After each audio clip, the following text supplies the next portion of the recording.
जमीन का एक छोटा सा टुकड़ा। हाँ। सोचें जरा, कितनी बड़ी लड़ाइयों और कितनी लंबी कहानियों की जड़ बन सकता है ये। सही बात है। और अक्सर इन विवादों की वजह होती है मतलब गोलमोल बातें या अधूरी जानकारी। बिल्कुल। तो आज हम इसी धुंध को साफ करने की कोशिश करेंगे। आज हम भूमि और संपत्ति से जुड़े उन 12 मौलिक कानूनी अधिकारों की गहराई में उतरेंगे। और साथ ही सुप्रीम कोर्ट के कुछ ऐसे ऐतिहासिक फैसलों पर भी बात करेंगे जिन्होंने इन कानूनों की कह सकते हैं परिभाषा ही बदल दी। हमारा मिशन इन जटिल कानूनी बातों को एक सीधी सरल बातचीत में बदलना, ताकि कोई भी अपनी संपत्ति से जुड़े अधिकारों को समझ सके और सबसे जरूरी उन्हें सुरक्षित रख सके। तो चलिए शुरू करते हैं। चलिए। तो किसी भी नागरिक की संपत्ति की यात्रा शुरू कहां से होती है? जाहिर है मालिकाना हक से। हाँ। पहला अधिकार है मालिकाना हक।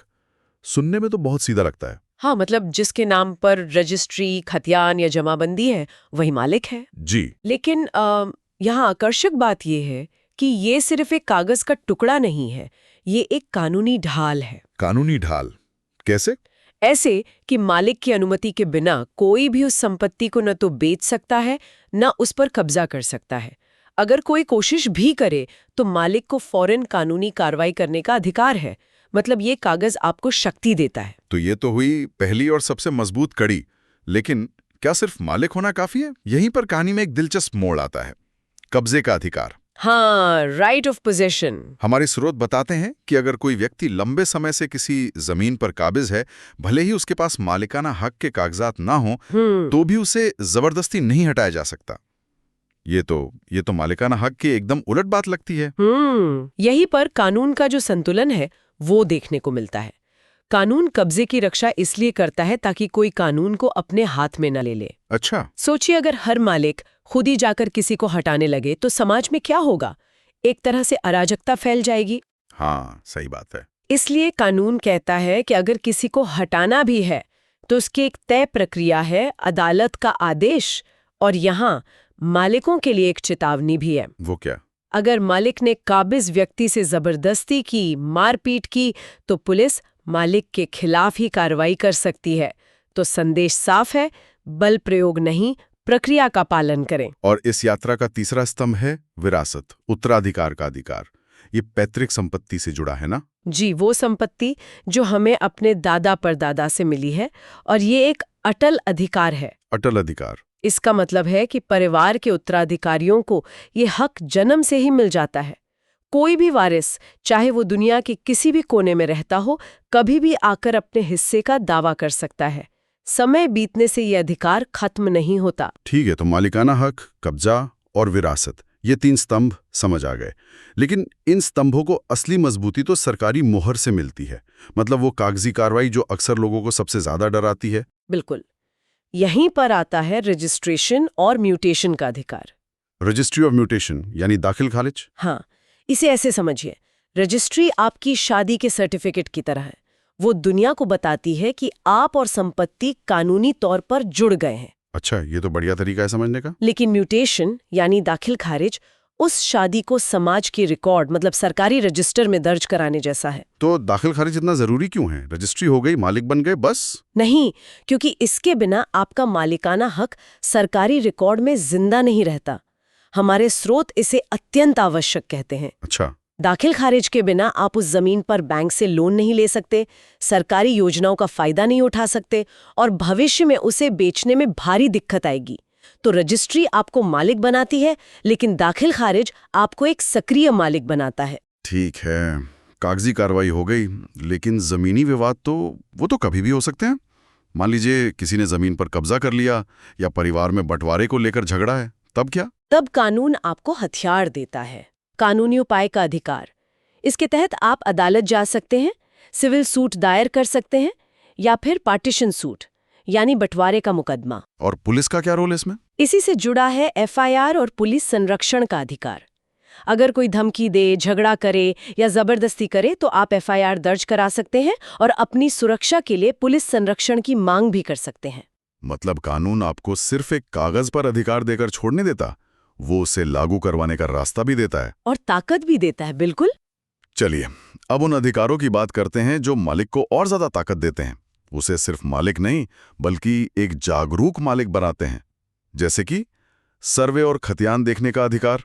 Right to view land records. इसका मतलब है कि मैं अपनी या किसी भी जमीन के सरकारी रिकॉर्ड जैसे खतियान और जमाबंदी देख सकता हूँ। हाँ, और ये कोई मामूली बात नहीं है। ये अधिकार एक तरह से शक्ति के समीकरण को पूरी तरह बदल देता है। वो कैसे? पहले सारी जानकारी पटवारी या अमीन के बस्ते में बंद रहती थी, है ना?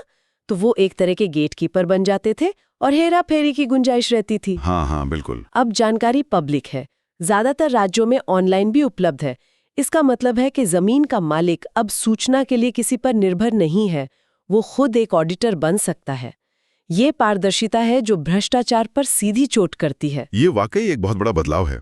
अच्छा, अब जमीन के इस्तेमाल की बात करते हैं। कृषि उपयोग का अधिकार कहता है कि मालिक अपनी जमीन पर खेती, बागवानी या घर बना सकता है, लेकिन क्या ये अधिकार असीमित है?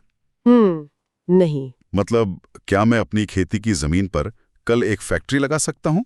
कानून कहाँ पर एक लक्ष्मण रेखा खींचता है? बहुत अच्छा सवाल है। यहीं पर एक महत्वपूर्ण बारीकी सामने आती है, कानूनी प्रतिबंध।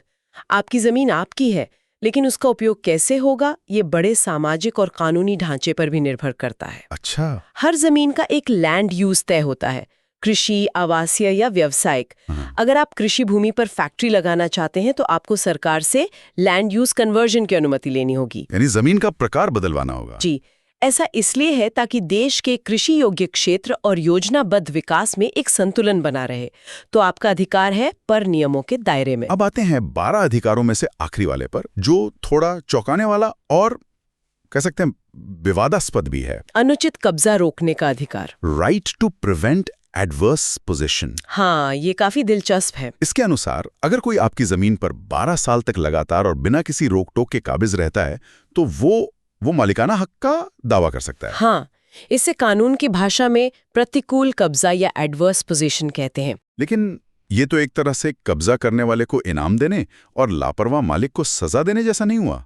मतलब जो मालिक शहर में नौकरी कर रहा है और हर साल गांव अपनी जमीन देखने नहीं आ सकता, उसकी क्या गलती? ये तो अन्यायपूर्ण लगता है। हाँ, आपकी बात में दम है और ये बहस बहुत पुरानी है। इसके पीछे कानून का तर्क ये है कि जमीन एक सीमित संसाधन है और उसे यूं ही बंजर या उपेक्षित नहीं छोड़ा जाना चाहिए।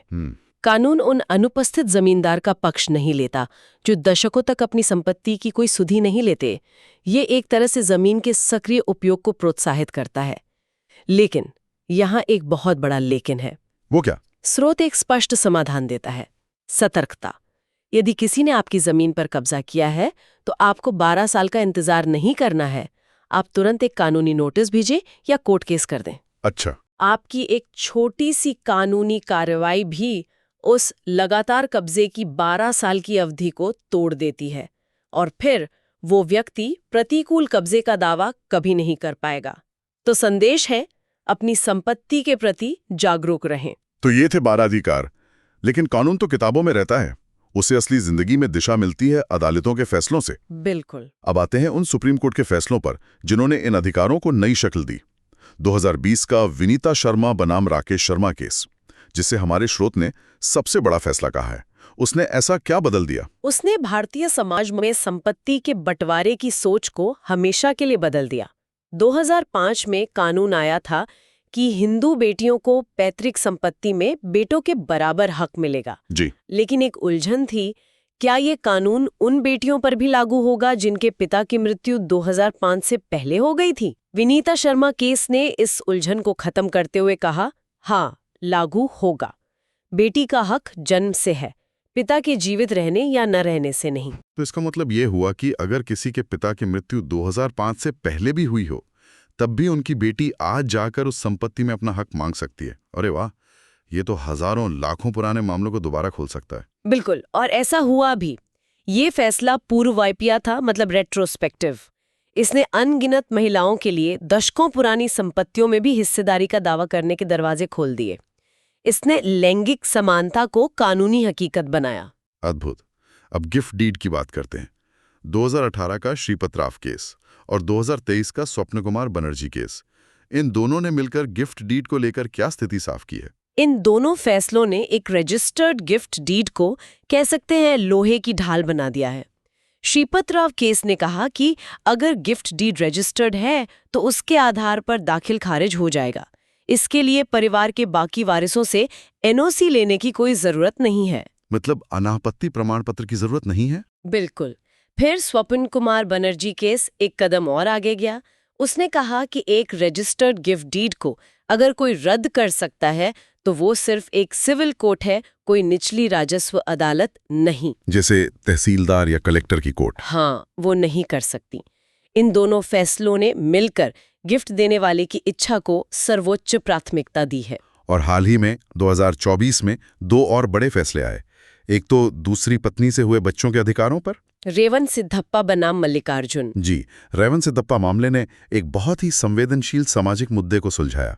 सुप्रीम कोर्ट ने कहा कि भले ही किसी व्यक्ति की दूसरी शादी कानूनन वैध ना हो, उस शादी से पैदा हुए बच्चों का अपने पिता की पैतृक संपत्ति में पूरा हक होगा। अच्छा। ये फैसला बच्चों के अधिकारों की रक्षा करता है और उन्हें माता-पिता के रिश्ते की कानूनी स्थिति की सजा भुगतने से बचाता है। और दूसरा मामला नरेश कुमार बनाम हरियाणा राज्य।